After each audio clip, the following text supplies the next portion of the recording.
At 7:06, please stand for the pledge. I pledge allegiance To the flag of the United States of America, and to the republic for which it stands, one nation, under God, indivisible, with liberty and justice for all. Roll call, please. Mr. Newberg, Here. Ms. Petinici. Here. Ms. Fidomski, Here. Mr. Kurtika, Present. Mr. Santos, Present. Mr. Sill, Mr. Chevarella, Present. Ms. Falcioni Smith, Mr. Hyder. Record should reflect you have 8 members present for a quorum. Thank you, sir. Number 4, additions, deletions, corrections, and adoption of the agenda. I do have one correction. 6.2.1, the tax refunds, the amount should be $5,244.48. Do I have a motion to accept that So correction? moved, Sarah. Made by Sarah, is there a second? Second by Amy. Any discussion? All in favor? Opposed? Motion carries. Public portion. Number 5. Anybody from the public like to speak? Please come up, hit the button, state your name and address for the record. I think you know the drill. Yes, sir. Jim Gilday, primary address 11 Academy Hill Road, secondary address 14 Lakeview Terrace. How's that? How's that? Good evening. Again, my name is Jim Gilday. I'm a member of the Derby Board of Education.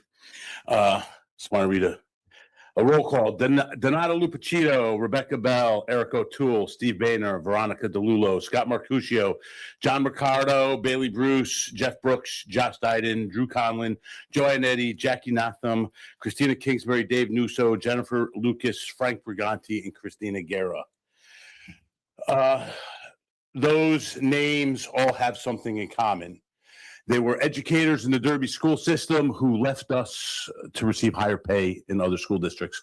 Quite frankly, about 90% of the people I led on that list were Teacher of the Year candidates, either for the district in their schools. There is no greater asset in educating our students than our teachers. You've just heard about several outstanding educators who left Derby for better pay, and they were the best of the best. This contract that you'll vote on tonight or consider tonight was an effort to invest in our teachers and by an extension to invest in our students. The foundation of any community is its school system, and this contract aimed to reward and retain our top educators. Our students deserve stability, not a revolving door of teachers who leave every 2 years for higher pay. While I think we all recognize that this Board of Education has operated with limited resources. We've gotten a 0% in 4 in the last 8 years. That's good. We've made it work, and I'm not even complaining about that. I also believe that there are opportunities for collaboration moving ahead, and that will result in savings. I believe that when you talk to our legislators, which I'm sure the superintendent will amplify later, there will probably most likely be additional monies coming from the state this year that were unanticipated. I urge you not to tie this into budget constraints. This is not about a budget, because I would just ask you to allocate us what you would. Allocate us what you would, and we will, like we have always done, make that work. And if that means tightening resources elsewhere, then that's what we'll do.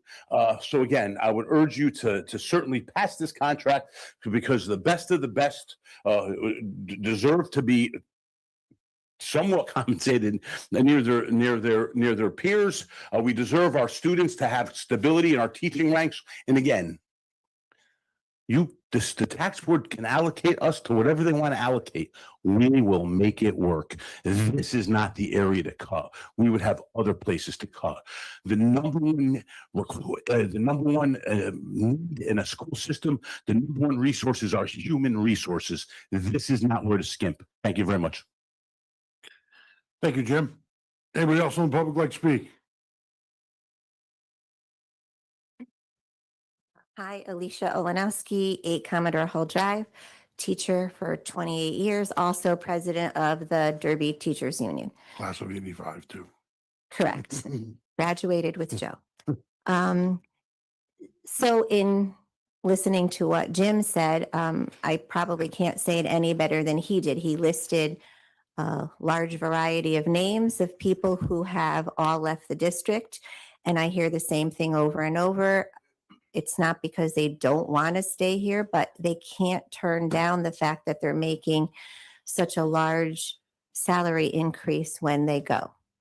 So the word stability, Jim mentioned multiple times, and I want to emphasize that the increase in pay is not just an investment in stability, but it's also an investment in the future of our community and in a quality education. If we keep the salary at least competitive with our neighboring towns and districts, we can retain experienced, dedicated educators who directly impact student achievement, culture, and family confidence in our public schools. If our salaries continue to fail to keep pace with other towns and other districts, we are going to face higher turnover and recruitment challenges. So if you can approve this contract, it will support the continuity we need for our students and preserve the institutional knowledge and demonstrate that we value professionalism and excellence in education. Thank you. Anybody else in the public like to speak? Yeah, just come up and say your name and address.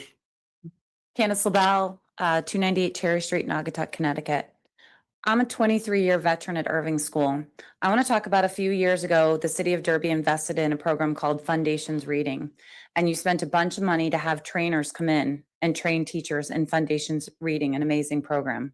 I'm the last standing teacher at Irving School that you spent the money on for that training. Every single other teacher that you all paid for to get that training, they've left and gone somewhere else for more money.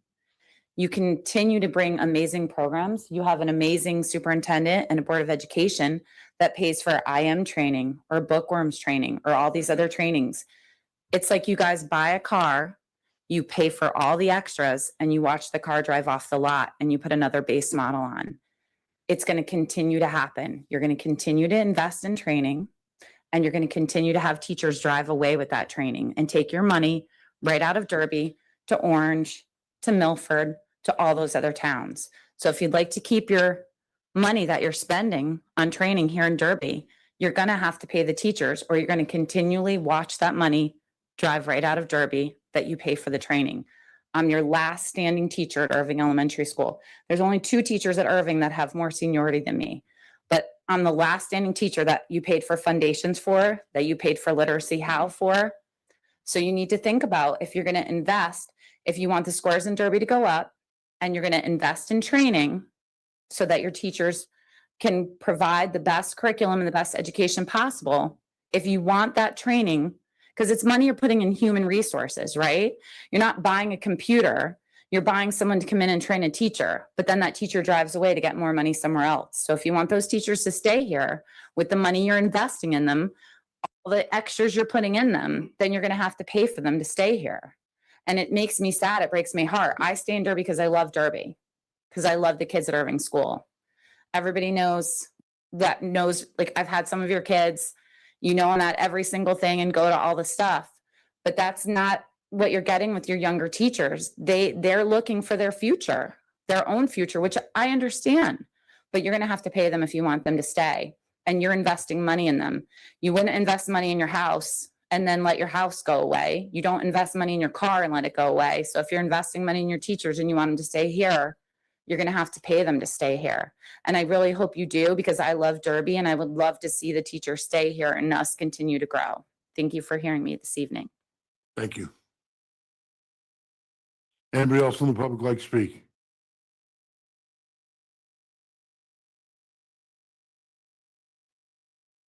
Ken Marcuccio, 38 Chatfield Street, Derby. Jimmy pretty much hit everything on the head. Regardless of what the business is, whether it's education or regular business, if you're not competitive with your salaries, you're not going to get good people to fill the positions. And we've struggled with that for years. We're very sympathetic. Everybody on the board is very sympathetic with the financial constraints that Derby has. That's been the forever deal. I thought for 36 years it was the same back then as it is now. It's just not a big town, and small towns have that problem. But as Jimmy said, we'll make it work. We've always made it work. But I don't think this is the place that we should do it. If you look at the sheets that were given, I know the mayor was given the sheets, comparing us to other towns in our DERG and in the valley, we're pretty much in the middle on most of them. A couple of them are a little above middle, a couple of them are below middle, but for the most part, we're in the middle of the pack, which is decent if you pass this. So I appreciate your time. Thank you. Thank you, Mr. Marcuccio. Anybody else from the public like to speak? Anybody else from the public like to speak? Third and final time, anybody else from the public like to speak? Yes, Karen Chemises. I didn't know if there was somebody in the room, so that's why I was waiting. No problem, Karen. How are you? Very good. I'm impressed with the turnout here. I wish I would see this many people every month. We certainly need to have our small community well represented at every meeting so that we can understand the needs and we can have good conversations to bring about a better Derby. That being said, I will question about this homestead exemption. I see that it's for discussion over only, which I appreciate. Last month's quick pushing through with the ordinances, I thought was a little bit too fast and possibly out of order. There was no discussion prior to anything. It just was moved forward. And that was distressing because we really had no idea.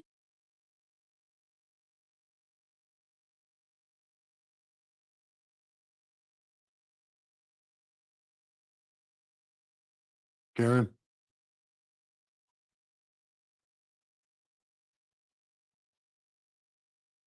Loser mark?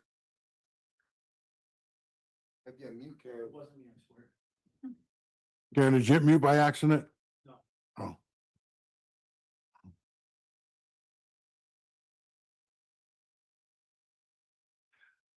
I'd like to leave, if she does come back on, we'll give her a chance to speak, if that's okay with everybody? Okay, Did All right. you get Oh. any of that or did we lose you? you lost us.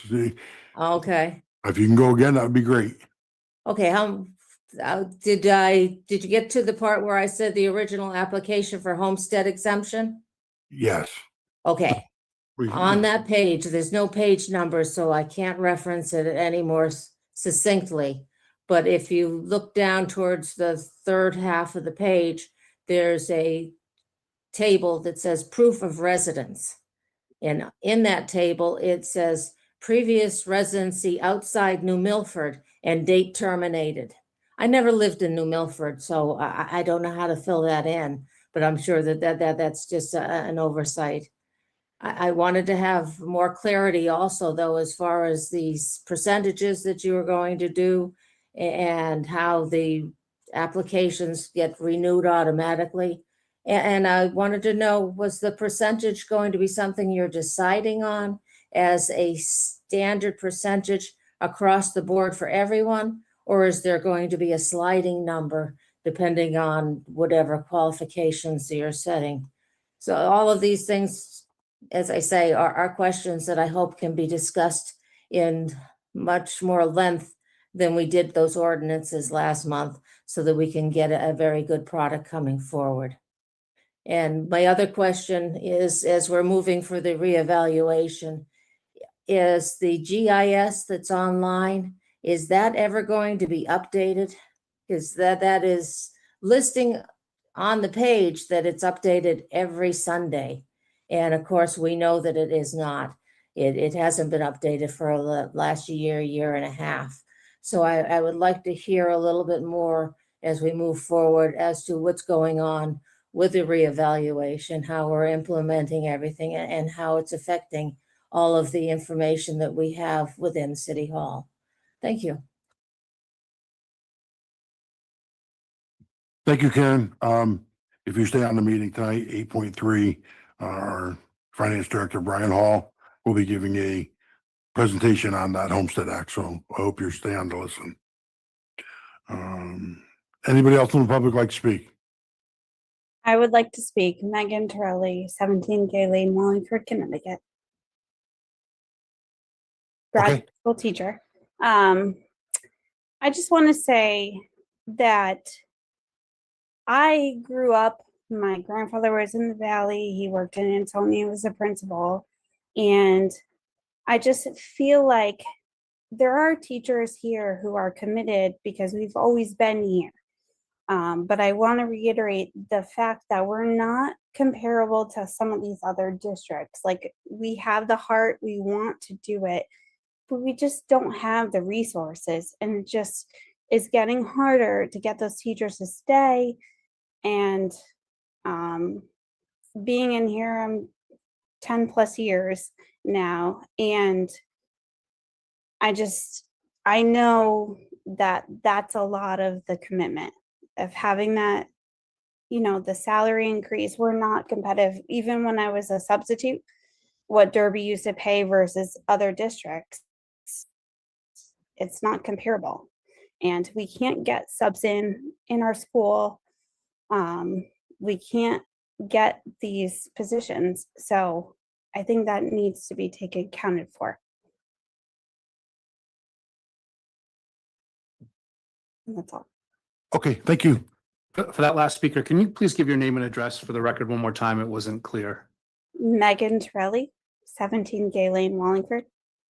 Thank you. Okay. Anybody else in the public like to speak? Anybody else in the public like to speak? Third and final time. Anybody else in the public like to speak? Hearing none, public portion is now closed. 6, administrative appointments. 6.1, approval of minutes, no action. 6.2, refund of taxes. Move to approve monthly tax refunds in the amount of $5,244.48 dated January 7th, 2026. Do I have a motion? So moved. Made by Rob, is there a second? Second by Roberto. Any discussion? All in favor? Aye. Opposed? Motion carries. 6.3, appointments of boards and commissions, no action. 7, committee reports and recommendations. There were no committees that met last month, so we can move on to 8. 8.1, new business. Vendor license for James Caprio of Jim's Ice Cream. Move to approve vendor license of James Caprio of Jim's Ice Cream for 1 ice cream truck. Do I have a motion? Made by George. Is there a second? Second. Second by, who was that? Arthur, I'm sorry. Arthur, thank you. Any discussion? All in favor? Opposed? Motion carries. 8.2, disposition of obsolete equipment in the Derby City Hall. Move to approve the disposal of obsolete equipment dated January 7th, 2026, as recommended by Mayor Joseph DiMartino. Is there a motion? Made by Roberto. Is there a second? Second by Amy. Any discussion? All in favor? Aye. Opposed? Motion carries. 8.3, homestead property tax exemption, presentation only, no action. Mr. Hall, you're up. Thank you, everyone. I'm Brian Hall. I'm the finance director for the city of Derby. Mark, you want to put up a presentation, or should I just, if folks want to follow along? Otherwise, I'm happy to kind of just go through the deck. The homestead exemption is a relatively new option that the Connecticut municipalities now have in order to adopt an ordinance that provides a property tax exemption for owner occupied residential dwellings. It was really only authorized as of July 1st, 2024. Only so far, Milford has passed it, and Karen, I apologize. We are still working through, obviously, some of the edits in the ordinance, and we will fix that. But I appreciate you calling that out. In general, we just talk about property revaluations. This occurs every 5 years by Connecticut state law. Derby's no different than everyone else.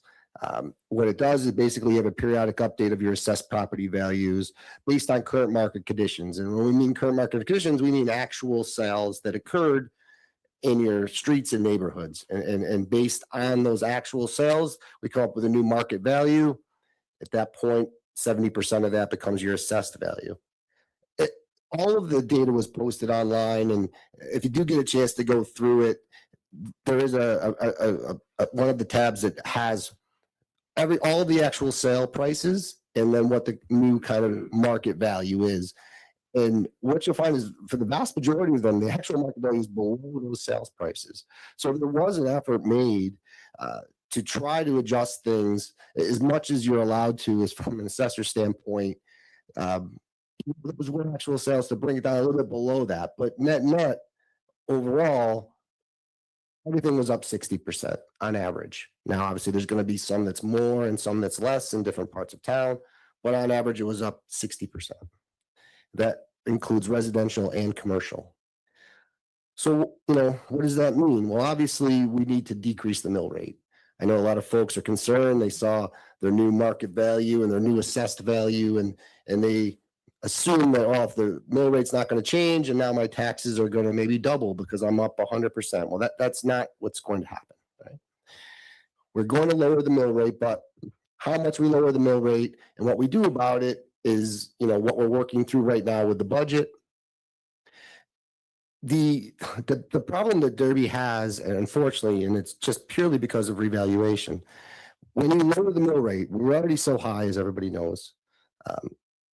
Because we're high, there's some money we get from the state grants for motor vehicle cap. So when you're above the motor vehicle cap, as high as Derby was, the state will provide you funds, almost 1.2 million.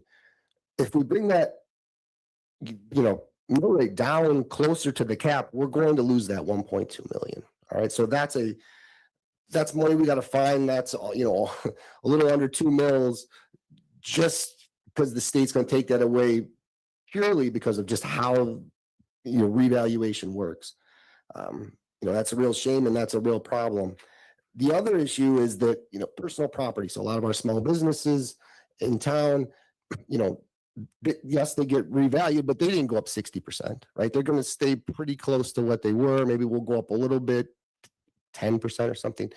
But what's going to happen now is the middle rate's going to come down. So a lot of the small businesses are going to get a nice tax break. All right. Again, nothing you can do. It's just a function of how revaluation works.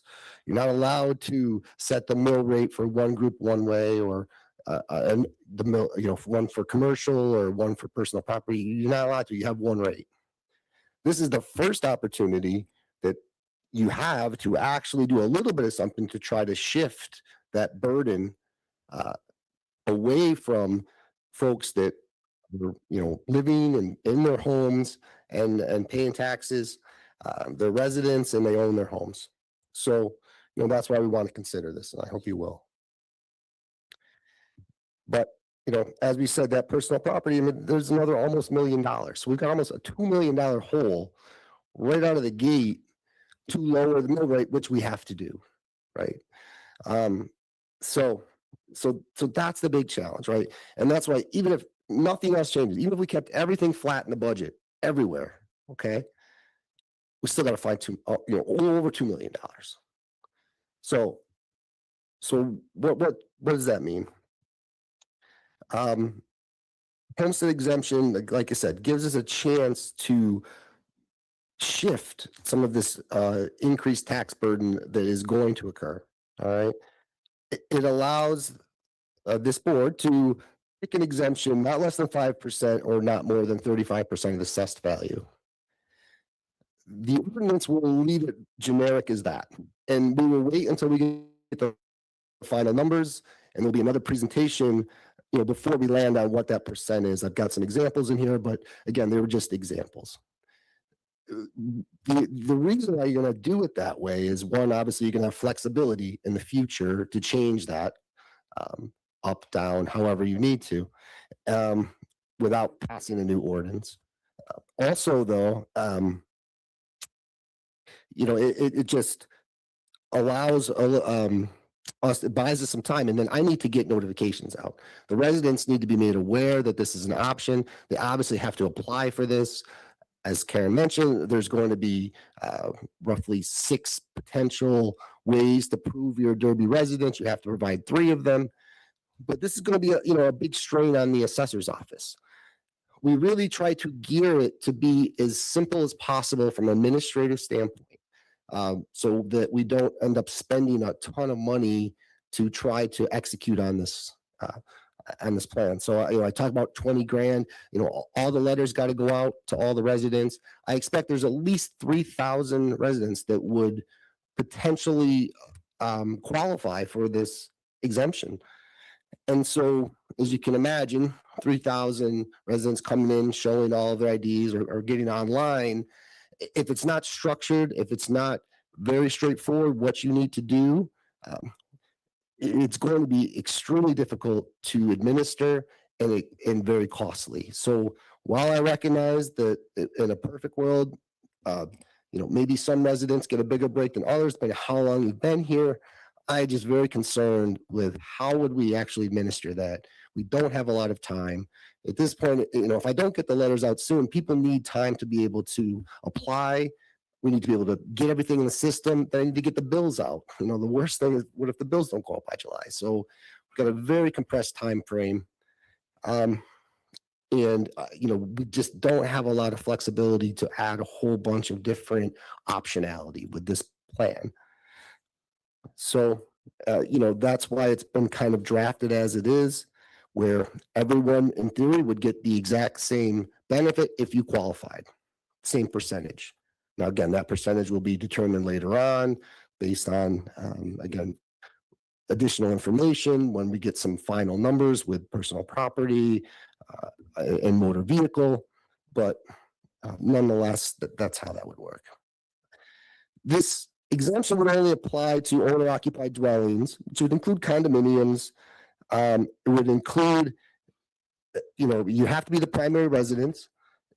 It must consist of no more than 2 units, so 1 or 2 family. Again, that is per the ordinance. Those are the options they gave you, the state gave us. And so this is what we've laid out for you. Talk a little bit on the next slide, Mark 4, just how does the math work, just so everybody kind of sees it. You start with your market value, and then you have the 70% to get to your assessed value. All right. Now, that's not going to change, right? The market values are out there. The assessed values are going to be what they are. None of that's going to change. That's why it's all published. This option has absolutely nothing to do with that. What happens is after that, okay, now we maybe give that assessed value a haircut for what we're going to, multiply times the mill rate to come up with what the tax is. And so in this example, the 5% on a $300,000 assessed value, you get a $15,000 taxable value reduction. That doesn't mean your taxes are down $15,000. That means the amount of the number that we're going to multiply times the mill rate is going to be reduced by $15,000. In the 35% scenario, the number we're going to multiply by the mill rate would go down by $105,000. So a bigger number, which would obviously have a different impact. But these are sort of your ranges, and that's how the math works. And I just want to kind of point out and reiterate that, again, everything that's online is about the market value, the assessed value. This has nothing to do with that. So let me get to kind of a more realistic scenario of what we're looking at. So we'll start with, we do nothing. We are where we are. We're 60% increases across the board on residential, homestead, commercial, really everywhere. Okay. What would that mean? Well, it would mean that, in these 2 particular scenarios, again, I'm trying to solve for the same amount of taxes collected. In this case, a little under 3.4 million. Why is that important? It's just really because we have to make sure in the 2 scenarios, I'm comparing apples to apples. And I want you to understand, like, this is, trying to reduce as many variables as possible, basically. So we're solving for the same tax rate. In this case, if I go from a 0.043, which is our current mill rate, down to a 0.03, what does it mean? Well, unfortunately, taxes are still going to go up. As we talked about, we have to find at least 2 million. In this case, it's 3.37, but there will likely be some other increases that we need to cover. I know medical costs, now that we're in the partnership, is a great baseline to help us, but we don't have any control over what the increase is going to be. Could be 5%, could be 10%, could be 15%. You don't know what it's going to be. So, but it will increase. I will tell you that. So we're going to have some cost increases in different buckets. So we have to find money. So in this example, again, we're looking for a little 3.4 million. What does that mean? Well, it's going to go about 11.5% overall. I've identified the two different buckets, the residential homestead bucket versus other, which is mostly commercial, and then your 3 and 4 family houses. The 3 or 4 family houses already have gone up, so that's why, as a percentage, they're going to go up a little bit more than the residentials. But overall, it's 11.5%, and then everybody's kind of going up the same thing. You're looking at double digits. It's going to be similar to the, unfortunately, when the administration started, what we had to do to get back on track. So, you're not talking double, but if in your mind, you want to think, okay, if we do nothing, what's going to happen? It's probably going to be an increase similar to what we had a couple of years ago. And as I said, well, where's this 3.4 million going to go? Well, this example, I've lost the entire motor vehicle cap tax funds, all 1.2 million of it, because now at this point, I'm below the motor vehicle cap of 3.26. Personal property, right? So who's going to get a big break? All the small business owners with their personal property, their taxes are going to come down dramatically because the assumption right now is their personal property isn't going to go up anywhere near 60%, maybe a little bit. I've assumed flat, but net, that's a big money. So you're almost talking 2.4 million right there. And then in addition, well, I've even gone down below what the motor vehicle cap is. So now people are going to pay less on their cars than they did before. So not a lot. I don't think it'd be noticed, but it's again, another couple $100,000. So just more headwinds to try to figure out just as a function of mill rate coming down to try to offset the increase in the market value. So that was I got 600,000 to cover other things in the budget before we even start, right? So all these things I know, now I've got to try to cover healthcare costs, any costs in any other departments, education, anywhere. I got 600,000. It's not very much money. Probably not even going to work. Probably would have to go up even more than what's here. All right. So let's look at the scenario next page where we talk about with homestead and what would it mean. So again, we're solving for the exact same 3.4 million. But this time the middle rate, and again, I've assumed 17%, right in the middle. Just happened to work that way. Makes the math work. I go from 0.043 to 0.034. All right, so the other scenario was 0.03, now it's 0.034. Same 11.5% increase in total, but now you've shifted who's getting the increase, right? So now the residents that qualify for the homestead, they're only going up 3.5%. I mean, that's barely more than inflation. And look, it's an increase, no doubt, but it's something that will be, I'm sure, far more palatable to the vast majority of the residents in Derby. Now, the commercial and some of the 3-4 families with the renters, they're going to see a significant increase, no question, because it's got to come from somewhere. Again, we're solving for the same dollars. So if it doesn't come from the residents, then it's going to come out of the commercial and the 3 and 4 families. Now, on the commercial side, what you can say is, well, the small businesses are going to have less taxes anyway on their personal property. If the rents go up a little bit, that's somewhat of a wash. A lot of them probably already have, the rents locked in. So, to be determined how that necessarily impacts things. But, I would estimate that it's probably a minimal impact on the actual commercial development and in Derby overall. So let's get back to where's this 3.4 go and what's got to go to these variables that we can't control. Well, I didn't go all the way down below the motor vehicle cap, so I didn't lose the full 1.2 million. I lost a little under 1.1 million. Personal property, again, they don't get quite as big a break, so now it's only 900,000. And the low motor vehicle, the 103, that's really just a function of based on what happened last year with some of the changes, your motor vehicle is going to depreciate by an extra 5% each year. So this just assumes the normal 5% runoff that's going to happen. That's also baked into the last scenario. So everything here is apples to apples, just based on where we're going to land this new mill rate. That leaves 1.3 million to cover some of these other expenses we talked about. So what have we accomplished, right? We've shifted the tax burden. We've freed up some more tax dollars to use to cover some expenses that we're very likely going to have when we get through the budget cycle. And hopefully the vast majority of the Derby residents are spared from significant increases in their taxes.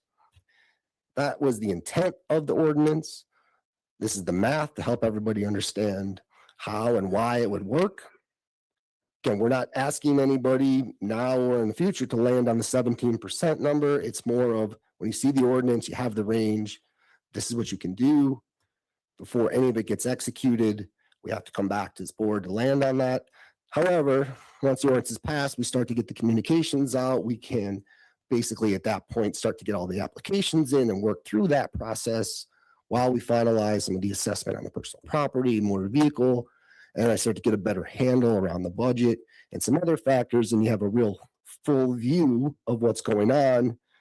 You know, that said, I think these two scenarios are pretty realistic as far as at least certainly the math and how everything that's going to work. But you know, point being, not going to be a million miles off, I think, when it's all said and done.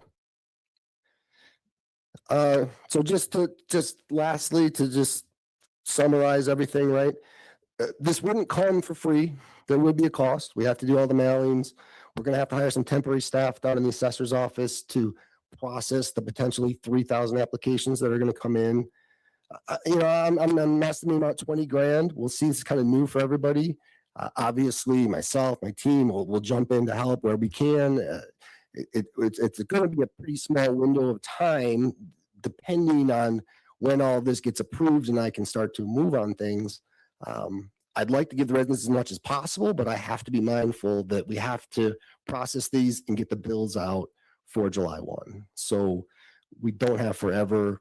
And, you know, the sooner we get everything approved, I get the letters out, the more time I can allow for residents to apply. Now, let's say you missed the application for whatever reason. It doesn't mean that you've lost it for now 5 years, and you can reapply next year and you would get the break next year. Every 5 years, everyone would have to reapply at revaluation. They will have to be revoted on potentially the rate that we're giving. So, you know, we can't keep it open forever, obviously, but at this point, like we're saying, it's, you know, it's not if you miss it, you're done forever. You miss it, you can still apply the next year. We talked a little about the 3 of the 6 items: the valid license, motor vehicle registration, voter registration.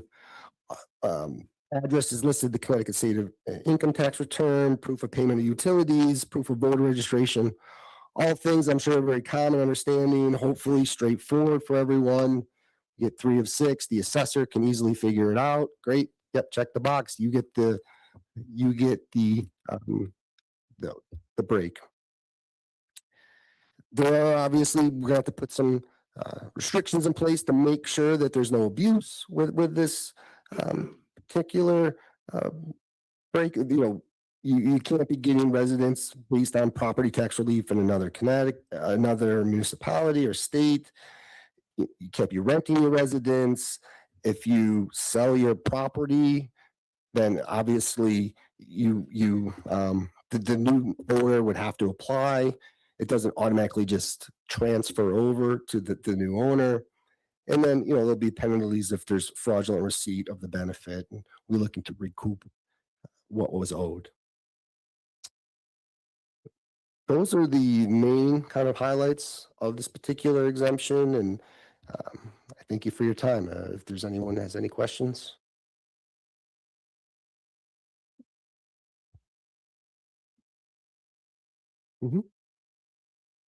I have one question with respect to you have a tax exemption or abatement in one program, and then you apply for this program. Would there be a conflict of getting both, or Yoda could use one or the other?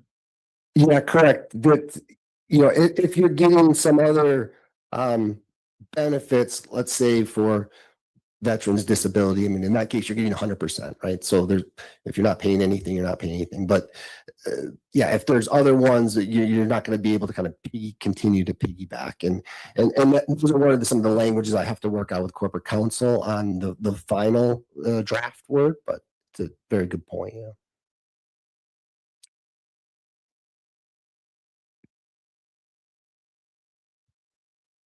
Any other questions? Brian, is there anything, first of all, thank you for going through that. Is there anything that states in here like that a resident must be up to date on their current taxes, no back taxes, no, in order to apply, or is So we haven't finalized anything.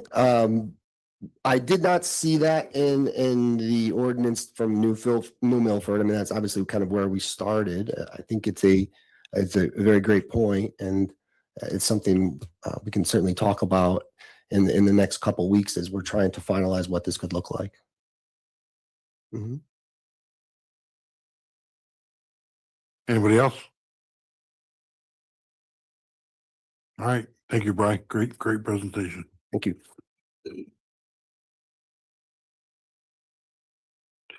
Okay, number 9, old business, no action.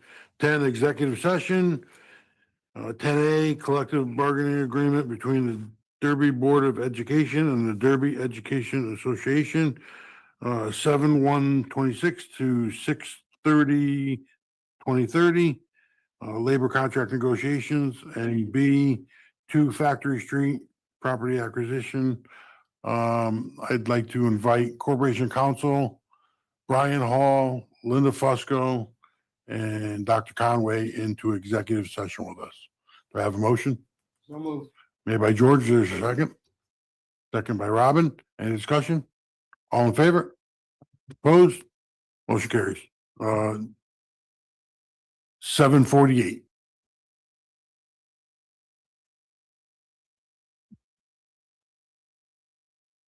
All right, for the folks on Zoom, we're gonna just turn off the camera and mute the mic here because all the members are in the room who are participating. And when it's time, we'll turn it back on, and the people in the room will ask to step outside.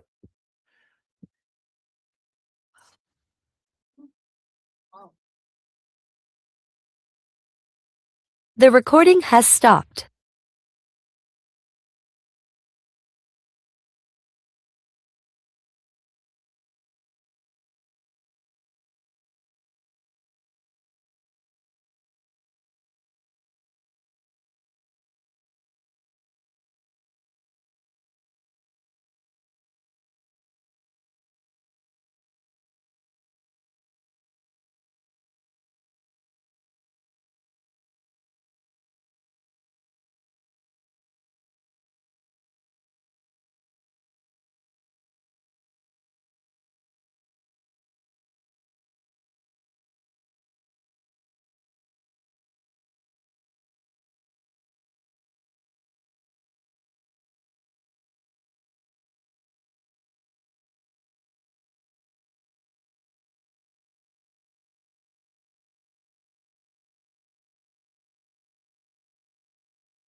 You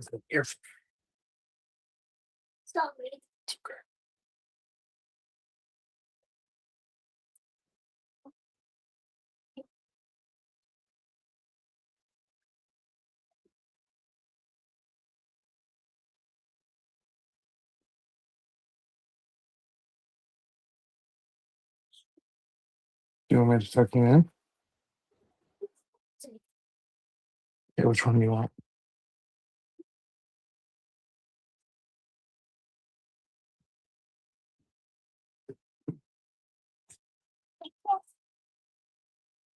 Which one?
This meeting is being recorded. Okay, I'd like to make a motion to come out of his executive session at 8:57 PM. Do I have a motion? Roberto? Roberta made it. Second? Second, Sarah. Second, Sarah? All in favor? Opposed? Motion carries. No glasses. All right. Number 11, regular session action on executive session, collective bargaining agreement between the Derby Board of Education and the Derby Education Association dated 7/1/2026 to 6/30/2030. Discussion and possible action. Do I have a motion?